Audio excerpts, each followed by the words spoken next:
Oh.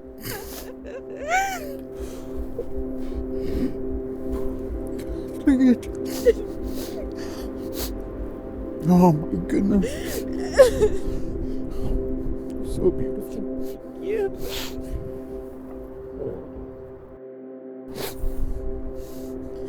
You sure he's good enough for all this? Probably not. Oh my gosh, honey. How did we get here? I don't know. I have no idea. Oh my gosh. So lovely. Beautiful. Thank you. Oh gosh. Whew, you ready? No. No. I'm not. Can you breathe? Yeah. Yeah, I'm good today. Good. Yeah. Oh my gosh. Babe. Amazing. Thank you. Beautiful. Thank you. Love you. Love you.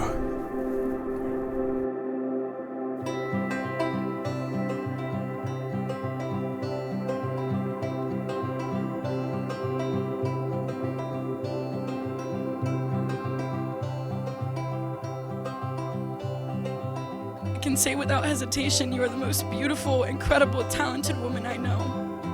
You wear your heart on your sleeve and always look for the best in everyone. You love so well and are loved by so many.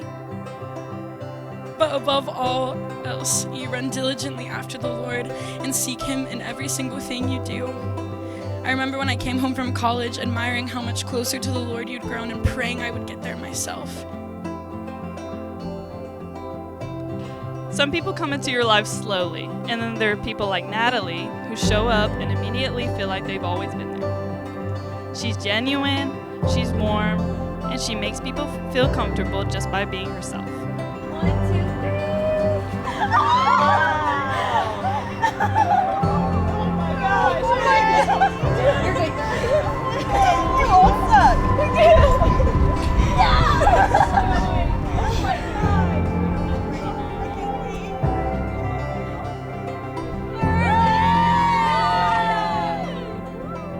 And it's crazy how many men who are sitting out here, when I told them, you guys are getting married, they're like, he is a good man. He's just like one of those people that I know if I don't see him for like 5 years or for a very long time, and I just see him one day, it's gonna be like I left the last day. The way you pursue Him in every single thing that you do, and the way that you put Him at the center of every relationship in your life is so beautiful. Whenever I heard about Natalie, it was through Julia, and Julia had described you as her entire world. Since meeting you, I understand why. You are a very bright lady. You have such a strength for the Lord.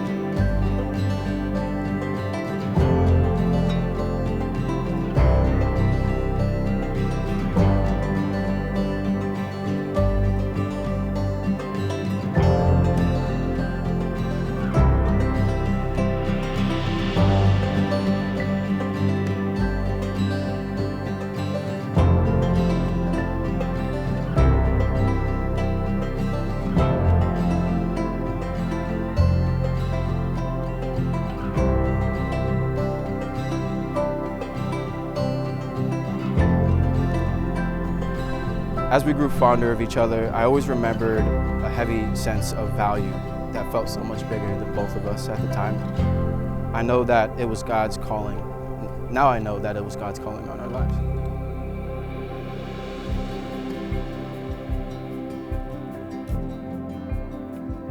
I can talk about you for hours, but I'm very thankful that I now get to have a lifetime to do that. I promise to honor you in every circumstance, not just from a stance of my new title as your husband, but because I get to serve you. I promise to always make the hard decisions with you and not for you. I promise to always be attentive to your words through your frustrations and your passions. I promise to always protect your dignity in public and in private. I promise to never diminish my love and affection for you, both from a physical stance and from a sacrificial stance, knowing how Christ has loved both of us. I promise to always willingly serve you, putting your needs always above my own comfort. I promise to never stop speaking life over you. I promise to remain loyal to you in heart, mind, and in action, and most importantly, I promise to love you as Christ has loved the church. You quickly became my safest place, like a sweet whisper when my mind just gets too loud. In a life full of uncertainty, you are my constant. To the late night drives where I'm half asleep, or the rough days where I just can't make up my mind, you never fail to make me feel chosen and loved. You're always pushing me to be the best version of myself, and I hope that I always make you proud. Anthony, I promise to always kiss you good morning and good night and all that comes in between.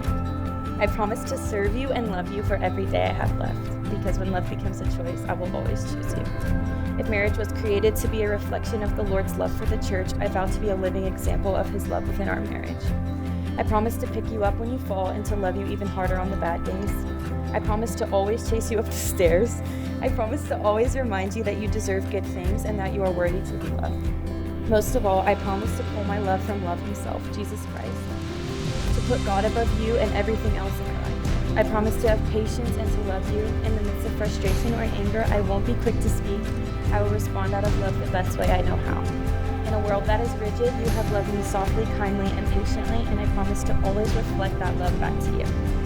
We can't have any of this without Jesus, and I thank him every day that he put such a God-fearing and faithful man into my life. I know that you will be a rock and a teacher to our family, and I can't wait to watch you grow into a husband and a father.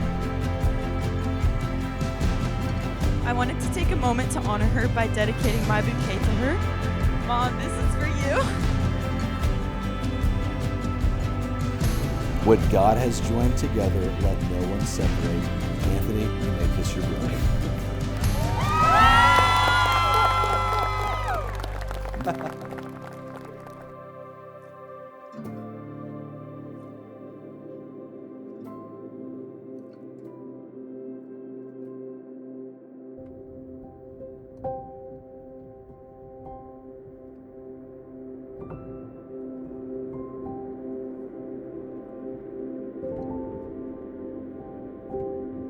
Probably the first time I cried in front of you, bad. Yeah. And us praying right after that was a huge, and obviously everything leading up to that was a huge, we're really in this. Because it was a moment where it was like, no, it's not cupcakes and rainbows right now. It's like, we got to deal with this. And it was probably a side of me I didn't show you, and I did. And you welcomed me with open arms, just like everything else. So and immediately, it was like, yeah. I think another time was when we were at this other church that we go to sometimes, and it was during worship, and I was on my knees in the aisle praying, and I heard this very distinct weeping next to me. And I didn't even have to open my eyes, I just knew it was you. And I just remember crawling to you on the floor, and I just hugged you, and you were crying and I was crying because I can't not cry. I'm just always crying if you're crying. And I just feel in that moment, I felt we were so close to the Lord, and just yearning for his presence and our relationship, and even just in that moment, I felt that was really big too, and I remember that. I think about that a lot.